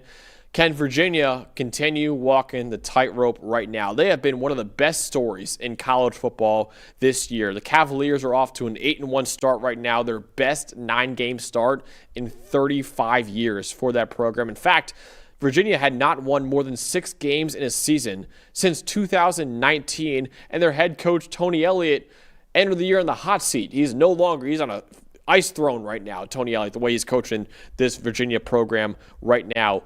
But 5 of Virginia's last 6 wins have been by 1 score, with 3 of them occurring in overtime. Virginia is also right now the only ACC team with an undefeated record in conference because their loss to NC State was considered an out-of-conference game due to some scheduling conflicts, not an in-conference game. So the Cavaliers looking to remain in first place in the ACC right now. against Wake Forest, who's a pretty good team overall. Wake Forest is 5-3 on the year, and they've won 3 of their last 4 games. I think considering the expectations, you're right that both of these teams have surprised us a bit. And imagine a couple of close games that Wake Forest was in. You remember the overtime game against Georgia Tech that they almost won too? That would have changed the complexion of Georgia Tech's season as well. And then obviously Virginia sitting here at 8-1. Nobody on the planet would have guessed that. And that's the part you love too about this 12-team playoff now. And the part for as much of the Wild West as NIL and portal and all that is, boy, getting teams like Virginia in the spotlight is fun. So this is a really fun football game that certainly in the preseason you couldn't have picked that we'd be previewing this and not previewing Ohio State, Penn State last week. But this is the fun of college football. It gets turned upside down all the time. And you got 2 good football teams here. You have the Virginia offense against Wake Forest, a pretty good Wake Forest defense, ultimately, Dalton. What should we know on that side of the ball? Yeah, I think what you have here with Wake Forest is when you look overall at their pass rush numbers, and they got a really good group of edge rushers especially. You talk about somebody like a Langston Hardy for them off the edge, Newer Gotkoth, leading their team in pressures. You talk about Gabe Kershke. They got a good group of edge players especially, and a good pass rush that's in the top 15 to 20 of a lot of metrics. But when I watch their defense, especially in the games that they lost, that's really the variable to me. When they dominate in the pass rush and they can disrupt quarterbacks in the pocket, they win ball games, man. They have a 90 pass rush grade in their 5 wins with a 44% pressure rate. Go back and watch a couple weeks ago when they beat SMU 13-12, an ugly defensive game, but they had Kevin Jennings rattled. When you go and look at their losses last week against Florida State, the Georgia Tech game, they couldn't get enough pressure on Haynes King in the second half. They lost to NC State, CJ Bailey as well. Those 3 games, a 60 pass rush grade with just a 27% pressure rate. I think this defensive line and their ability to get to Chandler Morris is going to be the X factor in this game. We have seen in past games where, obviously Virginia's playing close games every week, but part of that has been, can their offensive line protect well enough, and how does Morris play under pressure? They were not great against North Carolina in a tight game a couple weeks ago. The Louisville game, they weren't great, but that's a loaded defensive line. Last week, though, against Cal, they had their best pass blocking grade in 5 years. So, I mean, this Virginia offensive line, Brady Wilson and those guys up front, they're going to be put to the test by what I think is, overall, yes, it's a very good Wake Forest pass rush, but it is the variable. And the fun part about them dominating SMU is SMU's offensive line is really good. They're 3rd in the nation in pass blocking grade. Virginia's up for the season overall is 69th. So I think we've talked about this kind of a lot this year with Virginia, where can you get pressure on Chandler Morris, and what's he going to do with the football once you get there, right? I think that's another big factor here. I think Wake Forest coverage unit and the zone coverage and things that they do to prevent explosive plays, I think they're really good on the back end. I actually do. The variable is if they're giving quarterbacks too much time. 5 wins, great pass rush. 3 losses, not there. That's going to be the difference in this game. I have really the same matchup on the other side of the ball, too, is can Wake Forest keep quarterback Robbie Ashford clean in this one? Robbie Ashford has struggled this year. He's 118th in the nation with a 64.4 PFF grade this year, but he's at least average from a clean pocket. 80.5 PFF grade when kept clean is 70th in the country right now, but he really panics when he's under pressure. Only a 29.5 PFF grade under pressure, the 2nd worst mark in the Power 4 and the 5th worst mark among 163 quarterbacks in all of college football this year. Ashford, only a 37.5% adjusted completion rate when under pressure, which is the 3rd worst mark in the entire country. Now, fortunately for him, Wake Forest offensive line has been really the best part of their entire offense this year. 27.3% pressure rate allowed. That's 3rd in the ACC this year. But the problem for Wake Forest is that even though their pass protection has been really good this year, Virginia's pass rush has been even better. Right now, the Cavaliers are 8th in the country with about a 40% pressure rate this year. Mitchell Melton, the edge rusher, he is 6th in the Power 4 with 34 pressures this season. His teammate, Daniel Rickert, isn't far behind either. He's 12th among Power 4 edge rushers with 32 pressures this year. If Virginia can consistently pressure Robbie Ashford like it's done all season, the Demon Deacons could be in for a long, long night offensively because Wake Forest has not had many answers with their offense this year. Yeah, no, absolutely. I mean, their number one answer and what Virginia is going to focus on first, assuming if they can get to if they can get Ashford into those obvious passing situations. The best part of Wake's offense is when they get the run game going with Damon Claiborne and with Robbie Ashford himself. Very good runner. He's a really good athlete. It's just a matter of the decision making when he's throwing the football. One big time throw, 6 turnover worthy plays when he's under pressure this year. That's really the issue, is the ball security. This offense should be a lot of run game with Claiborne and with Ashford, and then the occasional deep shot to somebody like Chris Barnes or Sterling Burkhalter. So I think they want to keep the game, Wake Forest, I should say, wants to keep the game out of Ashford's hands as much as possible. But if it has to get in his hands or Virginia gets ahead early, boy, you do feel like they can force him into mistakes under pressure. Yeah, Damon Claiborne hasn't been great this year. Not really. It's because they focused so much, defense has focused so much on him. Last week against Florida State, only 14 carries for 27 yards for Damon Claiborne. And a big part of that, too, is, look, against a team like this, we've talked about it with certain style teams, Vanderbilt even last week against Texas.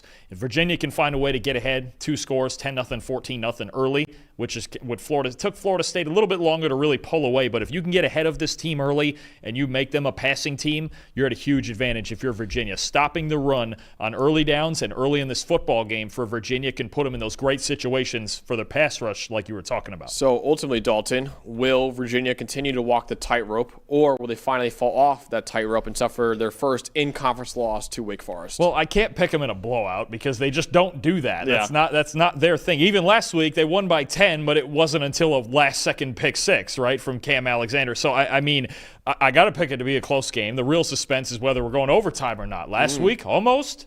Didn't quite get there. I'm not going to pick it just for the sake of not doing it. But Virginia 28, Wake Forest 24. I think another good football game on your hands. And Wake Forest defense, they're a pretty good defense. Yeah. I'm not kidding. Their secondary is good. They rotate some things on the back end. They don't blitz a whole lot because they trust that front 4 to get home. If they can do that, then you got a real ball game on your hands. I do think the run game can have some success. This game is going to be very quietly won and lost in the trenches on both sides of the ball. But Virginia's been better, and you trust the quarterback more, right? Chandler Morris has his moments, but when he plays clean football, he is pretty good. Yeah, Wake Forest defense is really the reason why they're 5-3 right now. Because the offense has not played well at all this year. But I got Virginia winning 27-20 over Wake Forest. I think the Virginia defense will stonewall this Demon Deacon offense, while the Cavaliers' dynamic rushing attack does just enough against Wake Forest for Virginia to move to 9-1 on the year, and of course stay undefeated in conference play in the ACC as well. All right, next up, we got LSU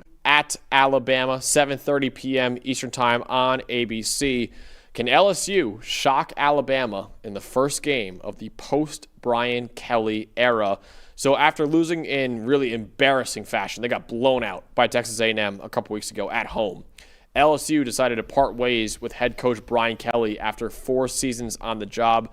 Their running backs coach, Frank Wilson, will serve as the Tigers' interim head coach for the final 4 games of the year. And that starts this weekend after a bye week against really LSU's biggest rival in Alabama. Alabama has won its last 7 games and is ranked in the top 5, even though LSU doesn't really have any college football playoff hopes anymore with 3 losses on the year.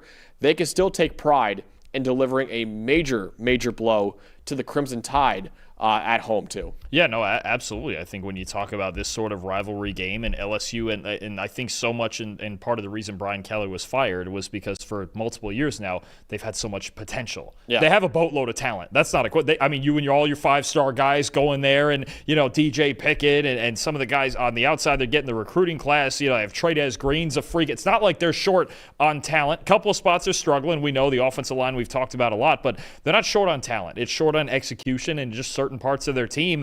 It just doesn't fit together, right? But when this LSU team is on, especially defensively the way they have been for most of the year, especially on the back end, they are a threat. Alabama cannot take this game lightly at all, despite LSU's situation. It's still a rivalry game. It's still a very talented team coming in there, and a quarterback in Garrett Nussmeier who's tough as nails and still wants to win games down the stretch here. So you have the Alabama offense with one of the top Heisman candidates right now in Ty Simpson going against a great LSU secondary. Dalton, what should we know in that matchup? Yeah, Yeah, the secondary's been outstanding. The pass rush, not quite as much. They're 88th in the country, LSU is, in pass rush grade. And one thing that jumps out at you when you watch them is that they have a hard time getting home without blitzing. When they just send 4, there just isn't quite enough there, and they're asking their secondary to do a lot, especially against mobile quarterbacks, right? So when you look at this LSU team, they're 16th in the nation in pass blitz rate. And on those blitzes, when they do blitz, they're 10th in the nation in pressure rate. Now, Alabama, kind of mediocre when it comes to picking up blitzes. This has been an issue for a couple of years now with them picking up blitzes with their offensive line. 74th in the nation in pressure rate. Not terrible, also not great. Ty Simpson, the performance also dips a little bit. 75 passing grade against the blitz, which is solid but not outstanding, with 6 big-time throws and 6 turnover-worthy plays. So the decision-making there for Simpson when he is rushed in the pocket gets a little bit shaky at times. So I think that's going to be a big thing for Alabama in these passing situations. Can they decipher these blitzes and get them picked up with their offensive line? Because they're not a team that likes to use extra protection. They're outside the top 100 when it comes to having extra pass protectors, the backs or the tight ends helping out in the sheer volume of doing that. So they got to pick it up with their front 5, and Ty Simpson has to know where his hots are against these Blake Baker blitz packages. I have a very similar matchup. It's LSU's offensive line against Alabama's pass rush. Really, it's weakness on weakness in that one. Garrett Nussmeier, the LSU quarterback, he entered the year as one of the top favorites to win the Heisman Trophy and also be the number 1 overall pick in the 2026 NFL Draft. But he hasn't quite lived up to that level this year. The biggest reason for that, really, is because of how much this offensive line has struggled after losing 4 starters to the NFL, including a top 5 pick in Will Campbell. LSU right now is only 94th in team pass blocking grade this year. And since week 7, LSU has a 45.4 pass blocking grade. That's the 6th worst mark in the entire country right now. So over the last, I think, 3 games for LSU, it has been a disaster with that offensive line right now. But the good news for them, they could potentially get right this week, considering Alabama has the 9th worst pass rush grade in the Power 4 right now. The Crimson Tide also only have 25 total pressures this year within 2.5 seconds. Now, why is that important in this game? Because Garrett Nussmeier does a great job of getting rid of the football quickly with his offensive line struggling.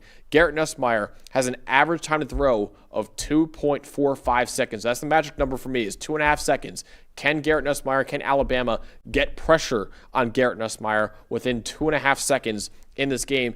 Garrett Nussmeier has still been really freaking good from a clean pocket right now. 85.6 PFF grade when kept clean. He's not as good under pressure, though, and we know that because he's not as mobile and he's not as calm under pressure as some other quarterbacks. So Alabama has got to win up front quickly in this game because he is going to get rid of the football very, very quickly. He's done it before in LSU's wins over Clemson and other schools as well.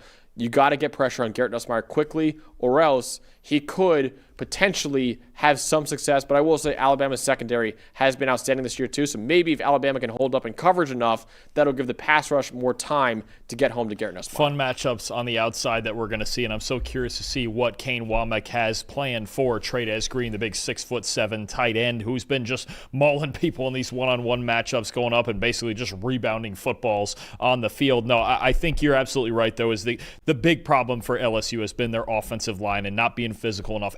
Not being able to run the football.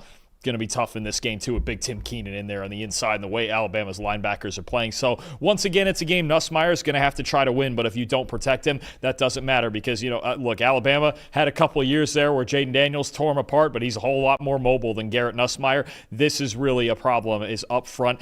Yanze Pierre is a big guy I'm looking at for Alabama. He's the guy that's been bringing the pressure here lately for Alabama alongside LT Overton. I think those two guys are in the spotlight again. So, neither of us thought that Auburn would have the dead cat bounce after firing Hugh Freeze. Would LSU get a dead cat bounce after firing Brian Kelly, or will Alabama survive in this rivalry game? Oh, that's messed up too, man, because both their mascots are cats. Oh, jeez. True. That's tough. That's tough. Well, Penn State too, kind of. Well, no, they didn't have the same thing. They didn't have it.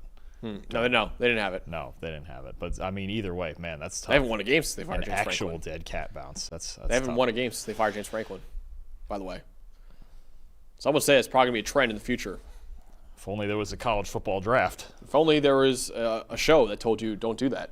Here we Well, are. that's your show. That's my show. Actually, it's my show. But, anyway, LSU certainly has – when you have Garrett Nussmeier, you have a chance for sure. And Alabama's pass rush is less of a threat than a Texas A&M with a Cassius Howell or some of the other teams they've played so far. But Overton and Pierre have been playing well of late. Alabama's secondary is still really good. And you still have Ty Simpson. You still have, Kalen DeBoer and Ryan Grubb calling plays. You have Ryan Williams on the outside. Jeremy Bernard has been great. I do think Alabama comes away with this win. I feel comfortable about them at home. LSU's just got flaws in the trenches, and that's really the biggest issue for them, especially on the offensive line. And this is a game, once again, where, look, we may not love Alabama's pass rush, but the run defense is pretty darn good, especially Tim Keenan and Deontay Lawson in the middle there, and the secondary is still really darn good. I think they get it done. Alabama 31, LSU 21. I have Alabama winning as well, 30-23. I think both Ty Simpson and Garrett Nussmeier will have ample time to throw in this one, but Ty Simpson has been a little bit better from a clean pocket this year, so it will be close, but I think LSU won't ultimately be able to pull it off on the road after firing Brian Kelly. I think Alabama will survive with a 30-23 final score. All right, last game in our Week 11 preview before we get to the upset picks. Navy at Notre Dame, 7:30 p.m. Eastern Time on NBC. A game that's really big for both teams' hopes for a college football playoff appearance right now. Notre Dame has almost completely recovered from his 2 season opening losses to Miami and Texas A&M. The Fighting Irish have won their last 6 games, and likely, the way they've been being ranked in other polls right now, likely just need to win their final 4 games to make it back to the college football playoff. But a loss in any of the 4 games would completely eradicate those aspirations of making the playoff. Navy probably won't be ranked tonight, and they're not ranked like Notre Dame, but the midshipmen still have everything to play for right now. Navy still sits atop the American Conference right now with an 8-1 record, and the winner of that league, like we said time and time again, will likely represent the group of 6 in the college football playoff. If Navy can pull off this massive upset, and you see right there, Notre Dame is favored by 26.5 points. If they could pull it off a huge upset, maybe the biggest upset of the year, it may just need to win the American Conference in order to make the playoff. Oh, no, absolutely. I mean, when you look at what this could do for Navy, and especially coming off the loss to North Texas, you start to think about, okay, if they were to beat Notre Dame somehow, some way, and then they win this conference, they are unquestioned the best group of 5 team. They're going to the playoff. And honestly, with a win over Notre Dame, they may not even be the 12 seed at that point, especially considering you're talking about 1 loss to North Texas, who may finish the regular season 11-1. So you have that. And then as far as Notre Dame goes, look, every week is survive and advance, right? We'll see where they're ranked tonight in these college football playoff, obviously. And you're talking about it. Maybe they can work their way into it at 10-2, the way their offense is playing. But this has at least the potential, if you take it lightly, to be a tough game. And boy, I'm waiting for that game they have to play at Pittsburgh too. That's going to be a fun one. But Notre Dame got to keep the momentum going. We've talked about it. It's got to win 10 in a row. Getting there one step at a time. So, Dalton, you have the Navy offense in this one with their complex run schemes against Notre Dame. What should we know on that side of the ball? Well, of course, I just have to talk about the run defense in general. And look, this has actually been an underrated unit for Notre Dame this year. The 21st in the nation in run defense grade, 13th. I think their linebackers are really the catalyst for this and how good they've been. The D-line has been solid too, but their linebackers, and I'll talk about one of them in a second, have been outstanding. Drake Bowen and those guys are really good. 13th in yards per carry allowed, 14th in yards after contact per carry allowed. That's big with this Navy offense that wants to get out on the edges with all the schemes that they do have and win in open space. You've got to make open field tackles. Notre Dame is really good at that. The one guy I want to put a spotlight on, right, because they've got great linebackers, right? You talk about Drake Bowen's a heavy hammer Mike linebacker. You have Jalen Sneed back there too, but the true sophomore, number 27, Kingston Viliamuasa, I actually think he's the most interesting player in their front 7, Max. He's got kind of this split role where when they're in a 4-down front, he's a linebacker. When they want to go to a 5-down front, he can play off the edge, and he's really darn good. He is honestly, he's by far Notre Dame's highest graded run defender this year. Actually, I believe it's a 91.4 run defense grade. The dual role that he plays to play off the edge if they want to go into a heavier front, or if they're in a more basic 4-man front to play back there with Drake Bowen. He has been so good, and he keeps getting better throughout the season. It's almost like the same way I see Vic Fangio for the Philadelphia Eagles use Zach Bond or Jahad Campbell in that hybrid role. Viliamu Asa is a very important part. I would argue almost the most important part for their run defense. He's been the highest graded guy in that facet this year and the most versatile guy in kind of that 50-50 role. Number 27, watch out for him for Notre Dame's defense. Yeah, I have really the same matchup as can Navy contain Jeremiah Love and Jadarian Price enough in this one, because Jeremiah Love and Jadarian Price is the best backfield that we have in college football right now. Jeremiah Love, 90.5 rushing grade, leads the Power 4, 25 explosive runs are the third most in the entire country. He's currently plus 4,000 to win the Heisman Trophy right now on DraftKings Sportsbook, which is easily the best odds of any running back in America. Jadarian Price, meanwhile, is 15th in the Power 4 with 8 rushing touchdowns this year and 27th in the Power 4 in yards per carry and yards after contact per carry. Navy, meanwhile, only 95th in team run defense grade this year. And just this past weekend, Dalton, they played Caleb Hawkins. If you don't know, Caleb Hawkins is the only running back in America with a higher rushing grade than Jeremiah Love. And what did Caleb Hawkins do? He ran for 197 yards and 4 touchdowns against the midshipmen. So you go from the running back with the highest rushing grade in the country in Caleb Hawkins, who just torched your run defense, to the guy who's number 2 right behind him, and I would argue the best running back in the country in Jeremiah Love. And even last year, when Navy played Notre Dame, Jeremiah Love had an 89 rushing grade and averaged 8.5 yards per carry against Navy. If the midshipmen don't bring their hard hats in run defense, it's going to be another long, long night for that defense. Yep, look, you don't – this Notre Dame offense is really pick your poison. It is, because C.J. Carr's played excellent football this year, and you've got all the guys on the outside, you can't stack too. the boxing on them, really. You can't stack the box, but then you have to tackle Love and Price on the ground. It's tough. I mean, even when you go back and obviously, you look at last year's game. Yes, Navy turned the ball over 6 times. That was a huge problem, but Notre Dame put 55 points on this team last year, too, with mostly this same crew, and now you've got C.J. Carr, I would argue, throwing the ball even better than Riley Leonard did last year. So, no, I think if Navy really wants to be in this game, they're probably going to have to score a lot of points. And there's been several weeks here where their defense, they gave up 30 points to Temple, and that's a good offense, but this is a different beast with Notre Dame here, and it does start with Love and Price in the backfield. So ultimately, will Navy pull off maybe the biggest upset of the entire year over Notre Dame and kill the Fighting Irish's hopes for a playoff, or will Notre Dame continue to state their case to make the playoff this year with a win over Navy? I just remember, honestly, when we previewed this game last year, I picked Notre Dame to win, but I was like, Navy's spunky, man. They got guys. This is going to be a close one. I kind of threw out the sirens on this one. I'm not doing it this time. Notre Dame's they've got too much talent, too much speed on offense, especially. Jeremiah Love he is what he is, right? He's the best back in the country. And what we saw from Navy's defense, especially, there's been a few weeks, but last week against North Texas, they just got off to the start that they did, and Navy never really had an answer, especially for Caleb Hawkins, one of the best backs in the country also, like you mentioned. Notre Dame 42, Navy 17. We move on with the Fighting Irish. And Navy, look, does it do a whole lot as far as their playoff chances? Not really, because they still have a shot to win the conference. The loss to North Texas doesn't help, but this is part of kind of this murderer's row stretch here. They have North Texas, Navy, they got to bounce back and play USF. That's not easy either, and we're going to be previewing that game most likely as well. So I think Notre Dame takes care of business moving on to the rest of the schedule. I have Notre Dame winning big as well, but I have Navy covering. I have 41-20. I have Notre Dame beating the midshipmen. I think Jeremiah Love and Jadarian Price will run wild on Navy, while the Fighting Irish, who've been really good at run defense this year, steps up just enough for Notre Dame to win by 3 touchdowns against Navy. So I got 41-20, Notre Dame over Navy. All right, not done the show just yet, though. Of course, our favorite segment of the show. Got to do the upset picks of the week.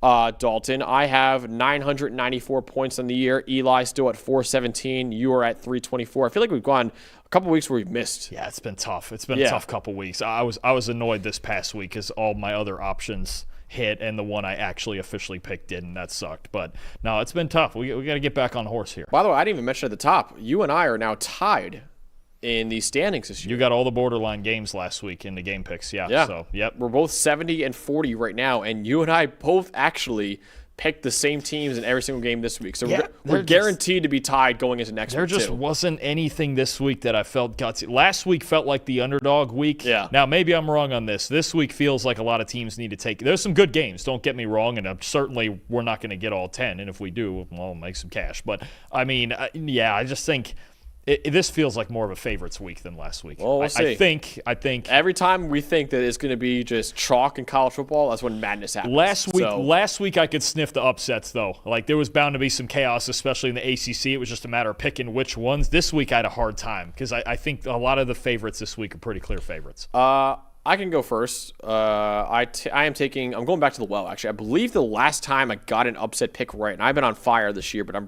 been on a cold streak lately. The last time I got one right, I've missed 2 in a row now. The last one I got right, Dalton, was Arkansas State. Wasn't that a Tuesday or Wednesday night game? Tuesday night game. Is this during the week also? I forgot to check the game times with some I got to look, but they were plus 210 over South Alabama in that one. I'm taking them plus 160, I believe, over Southern Miss this week. I have Arkansas State beating Southern Miss in this one. I think it's close. I do love Southern Miss this year and what they've done, but I think both these teams are kind of red hot right now in the Sun Belt Conference. I'm taking Arkansas State plus 160 over Southern Miss this week. I believe they've won 4 in a row, is it? The Red Wolves have won. Butch Jones and the guys down there have won 4 in a row. Jalen Rayner getting hot lately. It seemed like, I could be wrong on the timing, but it seems like that South Alabama win was really what has sparked this winning streak and gotten them at least somewhat into Sun Belt contention here. So credit to them. I'm checking these game times right now because I think we both might have them during the week here. No, actually, these look like these are going to be Saturday games this week. Wow. Okay. You get them once on a Tuesday. It seems like the MAC now, this is the time of year where the MAC is taking over the midweek action. So yeah. No more Sun Belt Wednesday games. Before you give your pick real quick, I want to remind people in the chat, please give your upset picks of the week to be added to the parlay that we have too. With Dalton, who are you picking for your upset parlay? All right. This is fun. I'm going Sun Belt also. All right. I couldn't find anything in the power conferences I like. I'm going Sun Belt also. I'm going big. All right. James Madison, dark horse playoff team, maybe. Only 1 loss on the season, and that was to Louisville in a pretty hard-fought game. Going down to Marshall. And I think this Marshall team is kind of sneaky. Now, they lost to Coastal Carolina last week, but that was on the road. They had a 10-point lead, and then they turned the ball over on 4 straight drives and just kind of lost their composure in a road game. But I'm looking at this Marshall team that has a top 15 run defense grade. They're really good at home. They only allow, I believe it's 3.8 yards per carry at home in Huntington. And ever since they made Carlos Del Rio Wilson their starting quarterback back in week 3, they're putting up 41 points a game. Now, this game could be a shootout. Obviously, Alonze Barnett and this James Madison offense, especially the rushing offense, is really good. But that's the thing about this game, though, is that if Marshall finds a way to slow them down just a bit, and they rush for maybe closer to 180, 200 James Madison instead of 300, 320 up in that range, I think they can keep themselves in this game at home especially. You make Barnett, look, I'm not saying he can't beat you with his arm, but I would much rather have James Madison beat me throwing the ball than running it. I'm going to take the gamble. I believe they're a 13.5-point underdog. They're plus 425 on the money line. I'm going to take the Thundering Herd at home to pull the upset over first place in the Sun Belt East, James Madison. All right. Going for a big one right there, 425 right there. Big one. Big one. But Marshall, I'm telling you, ever since they put Del Rio Wilson in as the quarterback, it's been a different football team. And at home, their defense plays up a lot better than it does on the road. All right. Eli, what are you doing for your upset pick of the week? I'm kind of going with you, Max. I'm going back to Old Faithful here. Give me the BYU Cougars over Texas Tech. I think that's too big of a spread, in my opinion. Texas Tech hasn't looked the best over the last 2 weeks. Defense still is great, obviously. But give me Bear, Bachmeier, and the Cougars to pull off the upset in the Big 12. I love it. He's going with the Bear. Every time we doubt BYU, they always win. So Eli would never. You would never do it. He would never. I do it a lot, yeah. I get it. The only thing I worry about is Eli's pick last week was Cincinnati. And it was, I think, the same exact spread. And we were like, you know what? It shouldn't be that wide. And then it absolutely deserved to be that wide, apparently. So bigger than that, yeah. I do worry. Is it Eli? Is it the curse of Eli now? Oh, curse of Eli in the Big 12, yeah. Oh, man, he's trying to pick his sneaky underdogs. Eli's cursing the Big 12 right now, yeah. Oh, man. I get it because, on paper, we really like BYU. We do. They got a darn good football team, and they may win the Big 12 eventually anyway. This one matchup, good news is LJ Martin is expected to play after getting hurt in their last game. So that is the good news, because they're going to need LJ Martin might get 35 carries this week. Yeah, I mean, they're going to need to run the football, and there's going to be some big collisions between him and Jacob Rodriguez. But I get it. It's gutsy. It is. I think down on the road there, it's a little bit different in Texas Tech. But we'll see. You pressure Baron Morton, good things tend to happen. That's true. Again, reminder for everyone to throw their picks, their upset picks in the chat if you want to be part of the parlay. Our parlay is $10 wins $525. You're welcome. Pretty good. Yeah. Pretty good payday, considering you threw in a plus 425 right there. Eli had a big one, too. I'm surprised, because we're both big fans of Southern Miss and Charles Huff and the job he's doing down there. I'm surprised you went that route against Southern Miss. I think it's close enough. I think they're both close, and I think it's at Arkansas State, too, I believe. At Arkansas State. Yes, you're right. It's at Arkansas State. I believe Arkansas State is higher in our power rankings, too, than Southern Miss right now. So I'm taking, all right, the home dog, who might be a better team, plus 160. They're both hot. I like that line. So I'm taking it. That's going to be an excellent. You're right. That's the big thing, is they're both raging hot. I want to check on the Sun Belt standings right now. I think Southern Miss is in first in the West. Is this game for first place? That's what I want to see, actually. Well, Let's see. Sun Belt, East and West. It's the only. Yeah, this game basically is for first place. Southern Miss is 4-0 in the Sun Belt. Arkansas State is 4-1. Troy also sitting there at 4-1. This is for first place in the West. Oh, damn. We should preview the game. Man. Maybe so. Eli would have killed us. Then you would have lost. Then you would have lost your upset pick. You'd have picked true. something else. You might have beat me to Marshall. That's true. Man, I think the other one I liked was I believe Kansas over Arizona was the other one I was looking thought at about too. that one. Yeah. That was on the list. But those two teams are weird. They play like wildly up and down week to week. Especially Kansas. You never know what you get out of them. All right. Don't know if we got any upset picks this week. I think the chat's taking a week off this week. Oh wow. Okay. Taking a week off. Maybe recover. Okay. Recover. It's been a rough look for the No Sunday Show parlay recently, so I think it's like a good bye week this week. It feels like we're having Sunday shows. Take a breather. Yeah, let's take a breather, and then we'll get back. Maybe you get a couple in the next, trade deadlines today. We went on late. Yeah. It's a weird day today. I probably did, knowing all the other news that's come out now. I probably have to go on with Trevor again in a few minutes when the deadline's up. It's been a weird day. Either way, drop us on Twitter your upset picks if you want. Yeah, I'll do that. We got a couple of days. We got a couple more days. Yeah. But I think the chat needs a well-deserved bye week this week. Every team in college football gets a bye week. Chat deserves a bye week as well. We ran the chat broke. We did. Tough. We did. Man. But reminder to you guys that we have a show on Sunday at 9 a.m. Eastern Time to break down all of the biggest results from Week 11 of college football. Want to thank our producers back there, and Tyler and Eli. For Dalton Wasserman, I'm Max Chadwick. We'll see you guys on Sunday at 9 a.m. Eastern Time with our full Week 11 grade release and review show.